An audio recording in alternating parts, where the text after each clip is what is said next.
We're live, I think. Let's see, refresh. This is Grant and this is Nicole, and today we are doing our pilot episode for HotSpark, and I'm just checking my screen to make sure we're live. We're golden, and we're here to talk about messaging and marketing. And maybe it's pre-live, we'll see. We'll get it in a second. We've got it over here on the side. But Nicole, there we go. And you might, mute it, there we go. And then you got it for the comments. So we're here. This? Yeah, just leave that, you're good. Okay. So we're here to talk about messaging and marketing. And why we're coming together is this. Nicole has been doing HotMod. What is HotMod? It's an influencer marketing agency. So I do everything in the influencer marketing sphere, and everything from like the influencer coaching and training to helping businesses work with influencers. But you've done a lot with like travel. And travel boards. What are some of the biggest travel board situations you've done? Visit Central Florida. I work hand in hand with them, and it's great because it's the county I live in. So we're bringing influencers in from Orlando, like even the Northeast, and bringing them to Polk County and sharing what's awesome here. Yeah, and so Nicole and I have had a lot of rapport because I've been doing messaging, and she's been watching some of our lives that we've been doing with Crypto Bros and the Spark Show. Some of you might know me from the Spark Show. And we've talked a lot about messaging, whether it was sharing clients, and we're finding that there's some definite challenges that influencers have, that content creators have. And so we want to start answering this. And you know, I've been doing the website company 10 years, and we've proactively avoided marketing, mainly because it just seems so big. But it seems like all the marketing is going and drilling down to a certain direction, and this is where you come in. Do you think, so this is my question first, and we're going to be talking, today's topic is basically the challenges influencers have with their messaging. We're going to compare the travel industry a little bit. We're going to look at some of the travel boards' messaging.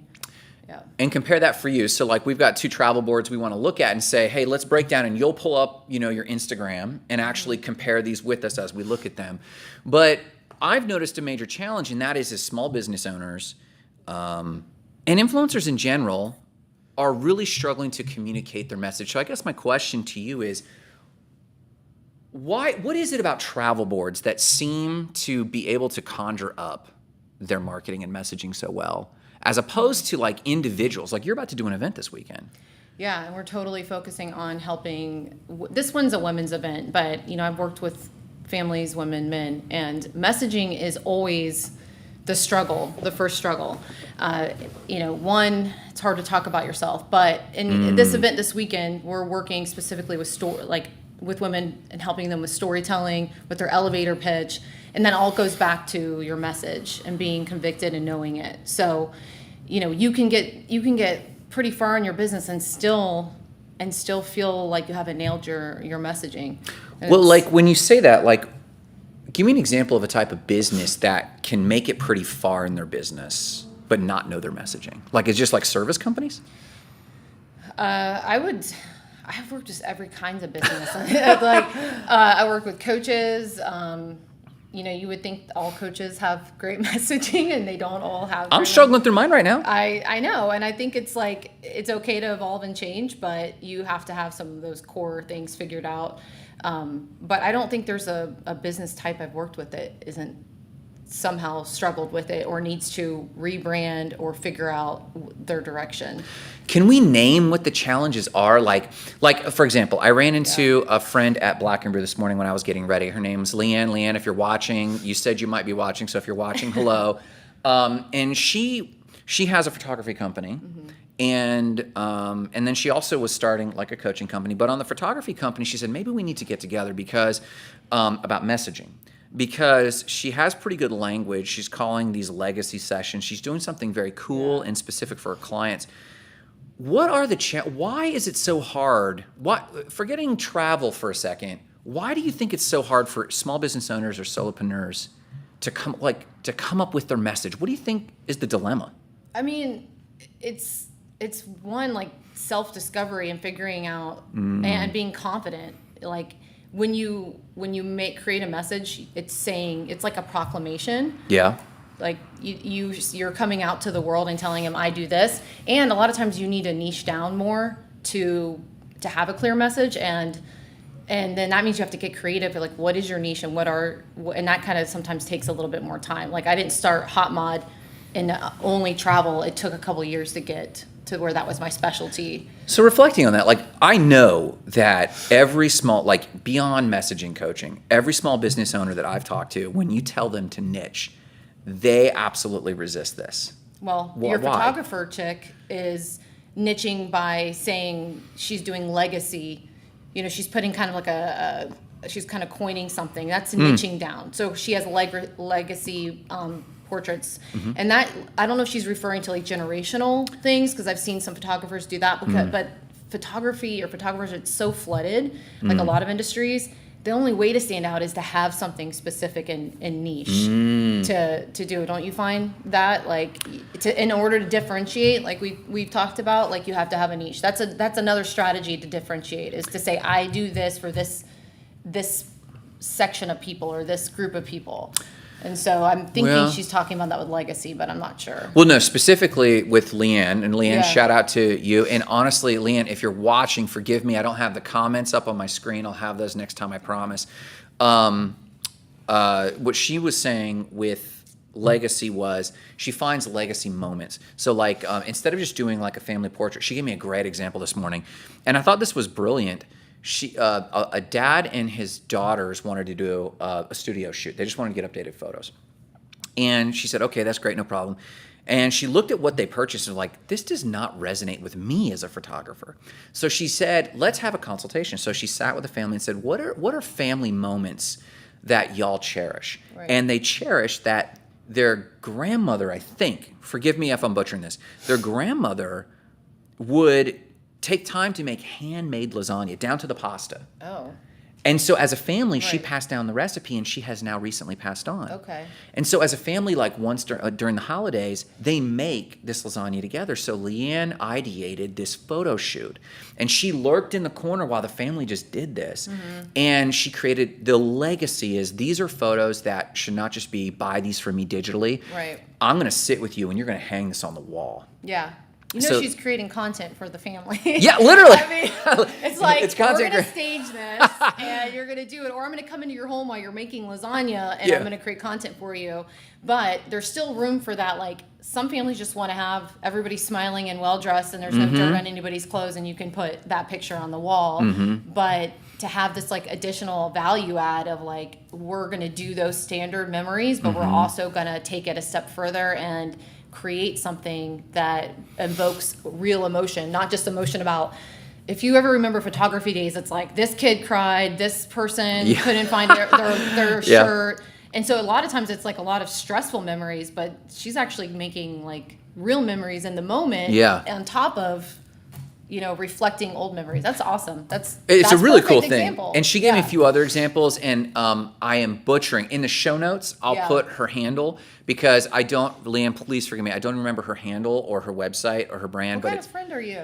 I'm the passing coffee shop. We're going to talk about her, but I don't know how to promote her. We got to get her info. We'll put your information down, Leanne. Yeah.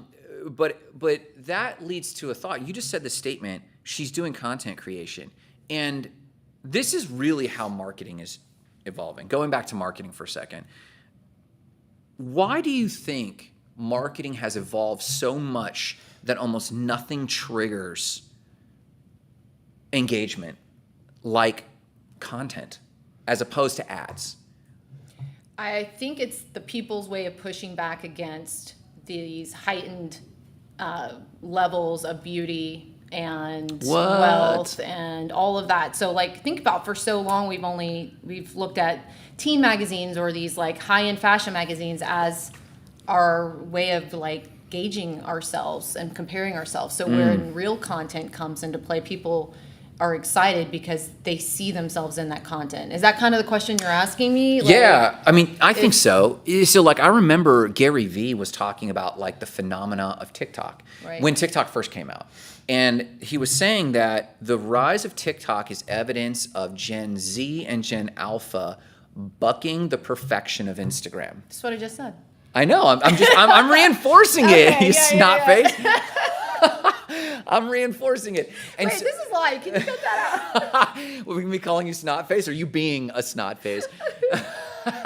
So I think just hadn't heard it put that way. And you said the people resisting. Yeah, they're pushing back. Yeah, it's like we're getting our power back and saying, screw you, people at the top. Yeah. We're going to dictate what is good photography, good content, good stuff, and then they vote with their likes, right? Just like you vote with your dollars. So, Well, we're talking about people struggling with their message, and you mentioned niching, and you gave Leanne an example where you said, hey, that's a type of niching. Most people are used to niching as identifying markets. Yeah. Why do you think her narrowing this down to legacy is a type of niching? How does that work? Well, I guess I would have to see the rest of that. So it's like maybe it's more of a differentiator than it is a niche then, because niching is kind of, it is a buzzword, and sometimes when I hear it now, I almost want to puke because I've heard it so much. But fear not, because it is still important, and you need to know, like, it needs to be so dialed down that you're like, I help stay-at-home moms earn an income by, on 10 hours a week of work. Yeah. That's a niche. That's how specific, and you're right, you have to talk to the audience. Yeah. So you have to know exactly who you're talking to, and those two things come together. Yeah. So like, what's your niche? For which business? Okay, let's say Spark Sites. What's the niche there? And I'm hesitating because I'll tell you how I'll tell you my answer, but then I'll tell you how we've been framing it. For us, niching wasn't, I'm focused on one niche. What niching applies to marketing and to the traditional version of marketing. And so our homepage isn't targeted towards authors, coaches, trainers, what we call creators. So we have this phrase we call creators, and it's people that we have a rapport with: coaches, trainers, authors, speakers. Now, we do websites for all kinds of people, and so for us, niching isn't about my company only does X. Right. It's this marketing campaign is targeting this niche. True. This marketing campaign is targeting this other niche. But the umbrella that we call it is creators. Does that answer your question? It does. And I think that's good too, because you can have a business that has multiple markets. Yeah.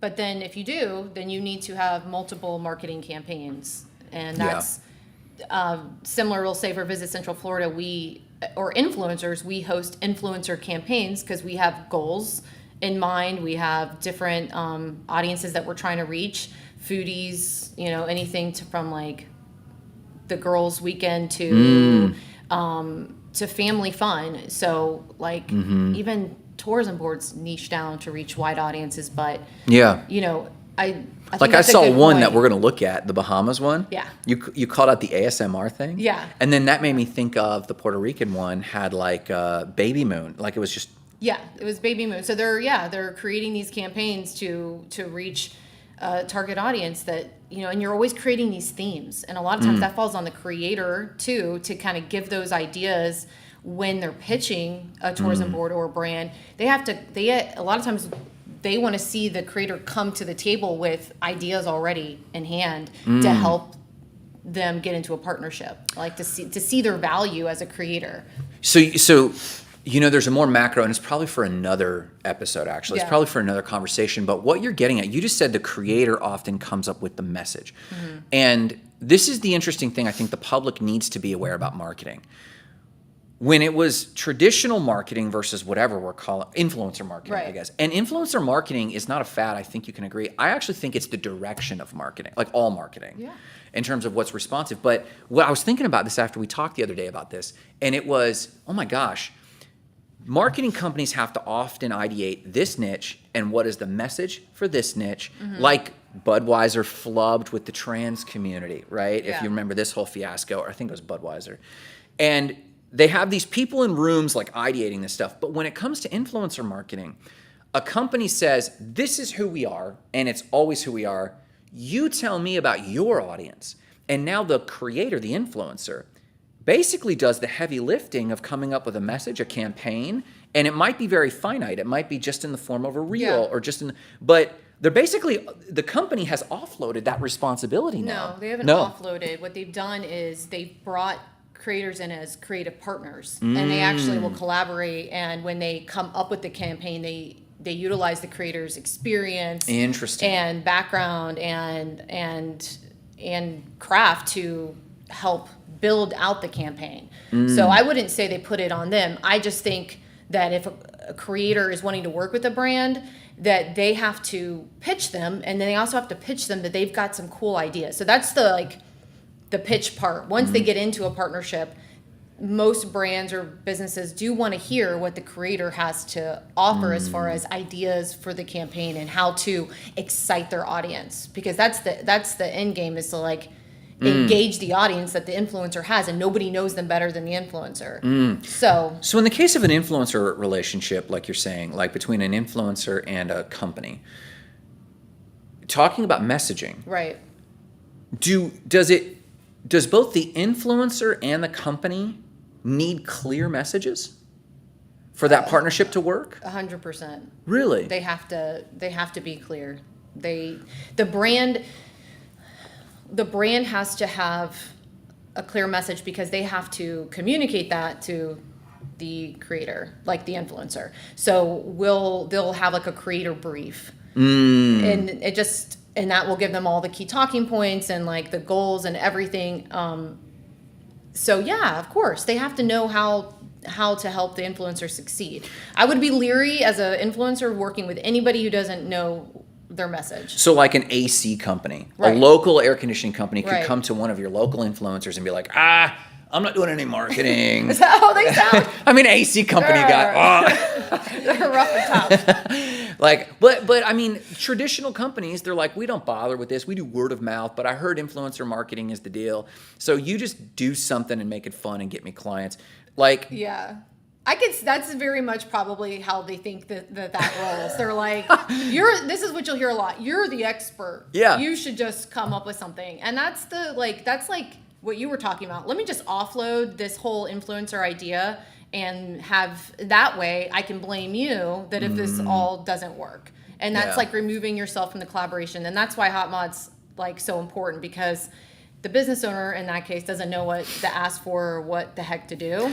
Well, and I guess this is what I meant. You got to connect it. This is what I meant by offloading. I didn't mean they're just handing it over, but there's almost because today's topic is really about the challenges of messaging with businesses. And it sounds like a lot of companies that are trying to step into influencer marketing are trying to do it as a workaround of doing the hard work of coming up with their message. So I guess that leads me to a thought, someone like Leanne, someone like our shared client, VNA of Butterfield Insurance. Right.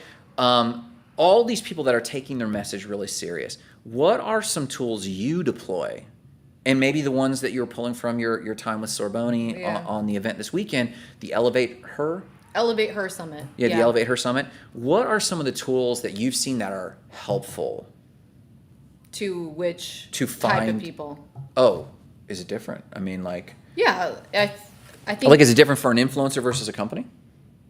Like a local, let's just say local AC company versus a local influencer. I would say the formula is that you go through is the same.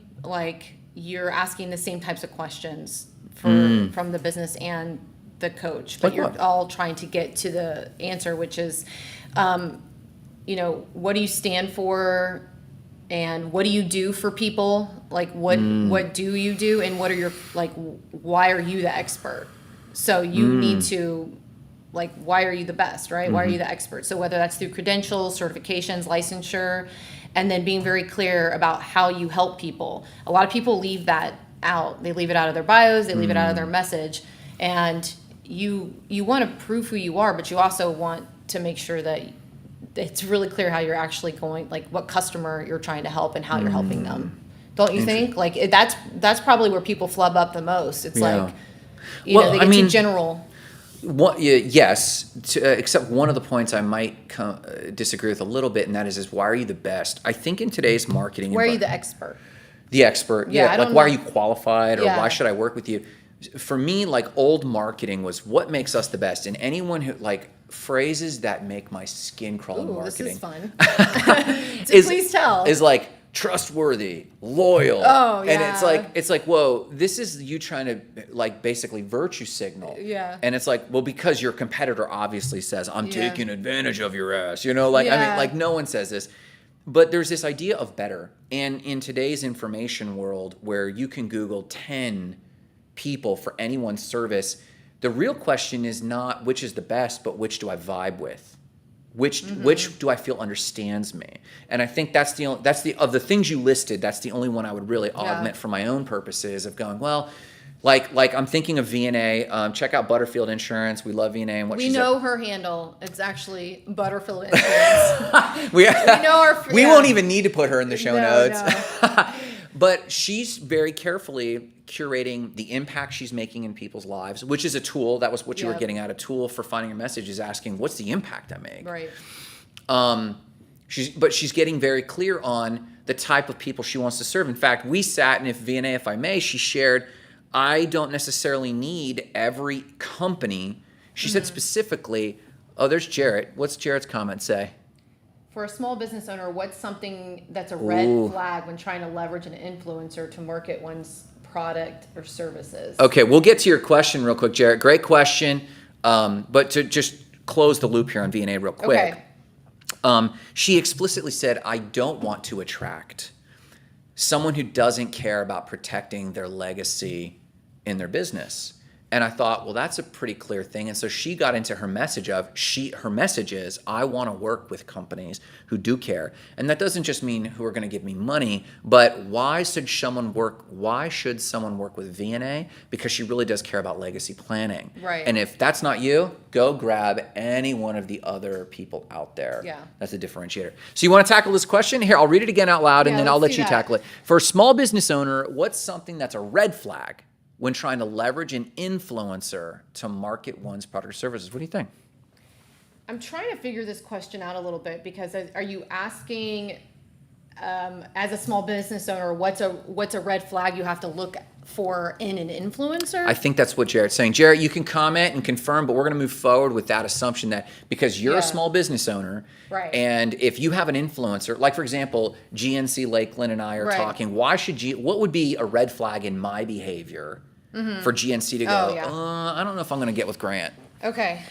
I would say that if the influencer isn't responding in if you're recognizing they don't have professional or business acumen, I think that's usually a red flag that they don't have the business side of the influencer services down, which means that it's going to take a longer time to figure out invoicing, deliverables and contracts. If they don't have that stuff already, you could get into a partnership with them, and then if they don't deliver, you have nothing to refer to. So I would say if they're not prompt and you notice that they don't have any idea what they're doing on the business side, that could be a red flag. It doesn't necessarily cut them out completely because maybe they just haven't figured that part out yet. And if they haven't, they should call Hotmod seriously and get some coaching. But you'll see that a lot. And I think it can just get really muddy and sticky and be hard for the business owner to manage the partnership in a positive way and to be able to measure the outcome of it and the ROI. How do you measure it if the influencer doesn't really know what they're doing? Yeah. So red flag sounds like just professional administrative disorganization, and Jarrett confirms that's what he's asking. Okay, and then that's a red flag. Or another one is I would check their Instagram and look for any kind of shady posts or things if they're talking about politics, if they're talking about hot news topics, things that a business wants to stay away from because they become an extension of your business to a lot of degrees. And so if their content is seedy or just they're talking about things that you really shouldn't on social media, I would completely stay away from them. Unless that's your brand. I mean, it's about what knowing your message. Totally. Yeah. But most people don't want to mix that. No. And especially because of how long content lives. Because your creators could create reels, and if they do a good job, you might repercolate that reel. Yeah. Over time. You want to use that content and use it for your own marketing. but that means that person, like you said, that influencer lives on in your content, and you better, you want to fact check them. You want to look at their whole digital online presence. So I would look not only on Instagram, I'd look on TikTok, I'd look across all of the platforms that they could possibly be on, and make sure that you've done your due diligence before you partner with them. Yeah, man. So talking quickly about tools with messaging, and we don't have a lot of time left. Yeah, we're supposed to profile our we ain't nobody got time for that. Oh my God! I mean, we can do it if you want, but like we've got to. We have to. We have to. We can make it quick. Can we? We can be quick. Trust us. So while she's pulling this up, open up your Instagram. What we want to do is this, and we're trying to pack a lot into a little bit of time. You know, most of my shows are like an hour, and we'll get this dialed in. So thanks for your grace. But pull up your Instagram. And we want you to pull up 2 separate accounts. The first one is Discover Puerto Rico. Discover Puerto Rico. So we're going to be taking a look at a tourism board that's responsible for getting people excited about traveling to their destination. And in this case, it's Discover Puerto Rico. And we chose them. One, I've been there before. And two, I really thought they have done a great job with their Instagram grid. And when it comes to aesthetic, when it comes to getting people excited and answering questions, they also did this really great video about the faces of tourism that highlighted the small business owners that you as a tourist would come in contact with, from like the restaurant owners to like the small gift shops and things. And it immediately connected me to the people. And again, that's where you're going to really hit the nail on the head, because so let's capture that real quick. People in. I know that it sounds like we're being like heavy-handed a bit with influencers, but not just because Miss Hot Mod is about that, but what I've noticed in marketing is even if you're not using influencers, what we've noticed, like let's say the AC company example, if they didn't want to do influencer marketing, they're still in influencer marketing, because I recommend that they have even their team photos or photos of the person who's going to meet you at the door, or the photo of the founder, like faces matter. And so when we saw this account, and like right at the top, I think it's pinned. It's not pinned, but the faces of tourists. Oh, there it is. See the pin? I don't have a pin, you narnar. What? Yeah, You've called me 2 names today. You're welcome. So, why is mine show it pinned and you don't? Is it because your phone's an Android? By that, she means better. So Faces of Tourism is the first video. Yeah. And so they're leaning into that, but you called out something about that video. It shows the faces of who? Who was in the video? Yeah, the business owners that the tourists will be blah blah blah. We'll be meeting. Encountering, yeah. And that's important. It's important to me to support the economy there, community, and the small business owners. So, and it's welcoming. Yeah, it's very welcoming. So this is awesome. That's a great example. No real critiques on their account necessarily. No, good photography. We would say this is this hits all of the bullet points of what makes up a good tourism board. Social and we're media working account. up kind of a rubric for you guys in the future of like kind of how we're ranking not just tourism boards but accounts in general and how they can improve. But what's the other one? So the other one was the Bahamas, and I actually think we were on the wrong account before, but here we go. The Bahamas is visit the Bahamas. Okay, so yes, they have the check mark. So this is their official account, and this account, it looks really, really good. I think that when you think of the Bahamas, you instantly picture the green water, like the green, the bright blue water, and so they nailed that 100%. I do think they could use a little bit more people in their content. I also think that they could take a look at Discover Puerto Rico, and when it comes to bringing some of the experiences that a tourist would have going to the Bahamas, what that would look like from, maybe even from the airport to the hotels to the people that they're going to meet, but definitely integrating more influencer marketing. And if I may, this looks like professional photography. I mean, and it looks good, but if I may, like one thing I noticed is that if you look at their bio, it just says the Bahamas. It just says the official page. It talks about beautiful waters, and then it says discover their stories. And it sounds like a humanizing, discover their stories, but there's no people to discover. And then you have to think. Is it the island's story? Literally. I was like, is the island going to speak to me? And so maybe that's part of their campaign. They should switch that. That should be more in the middle. I think, well, discover our stories, discover their Right. stories. They're basically trying to create a personification of the islands. Right. And that might be the way to explore the Bahamas. You get on a boat with your friends and you Right. tour around. But it's not clear, and that's the challenge I think we had when we There's looked that at this. messaging that Yeah. we all, yeah, exactly. So clear messaging. So photography, beautiful, colors, beautiful. Yes, all of that is great.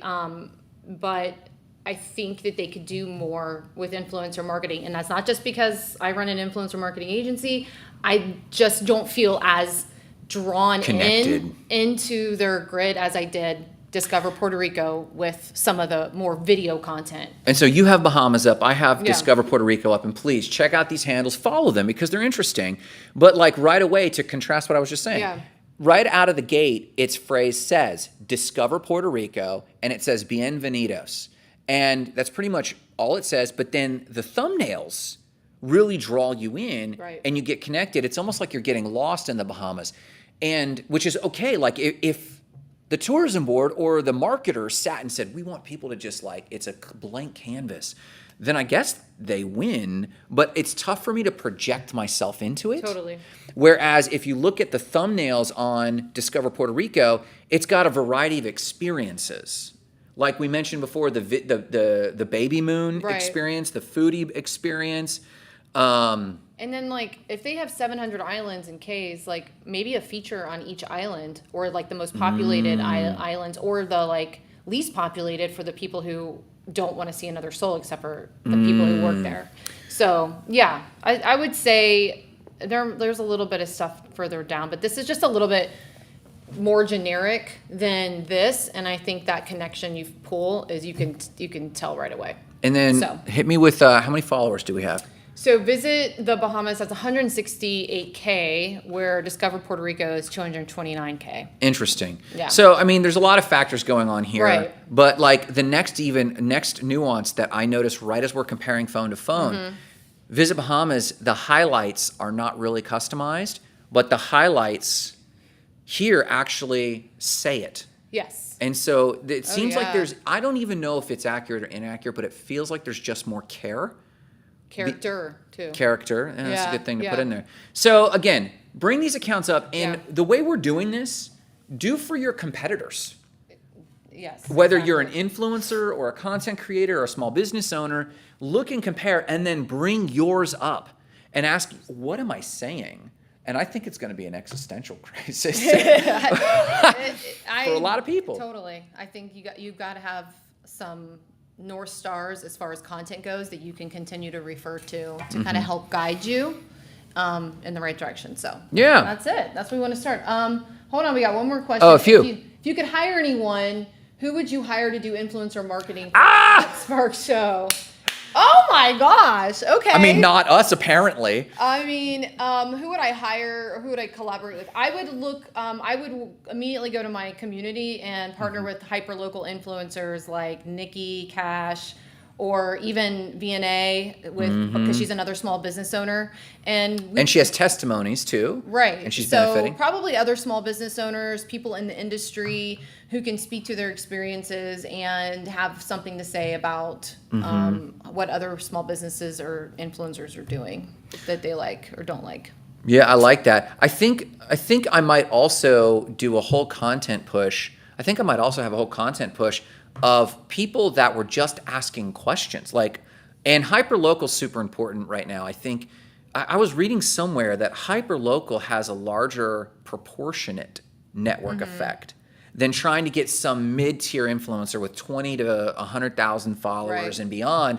Because it's like, well, hell, if I could get a Kardashian, I'd be there. And it's like, yeah, but all these people aren't even your clients Right. necessarily. So hyperlocal is affordable. I think we were talking to GNC, and the low end budget was like between $250 and $500 for Right. minimal deliverables. But my network is not that big, but proportionately more of my network is their target clients. You know what I'm saying? And the same Totally. with Nikki Cash. So Yeah. Jared, I think for HotSpark Show, it might be too soon to tell, but Maybe Yeah. VNA. I don't know. Yeah. Way too soon to tell. Do you know Jarrett? Yeah, that's my crypto bro. Oh, okay. He's the guy in I was Colombia like, they're going to this fly is to. like very good questions. Like, No, he's the guy I'm flying to tomorrow. Thanks, Jarrett, for asking questions. And Jarrett, just get us an in at Luminarium, hopefully, with the Director of Economic Development. Yes. We'll see. We'll see about that. But bienvenidos a Bogota. Oh yeah, you're leaving tomorrow. Tomorrow early. All right, safe travels. Everyone, this has been HotSpark. Yeah.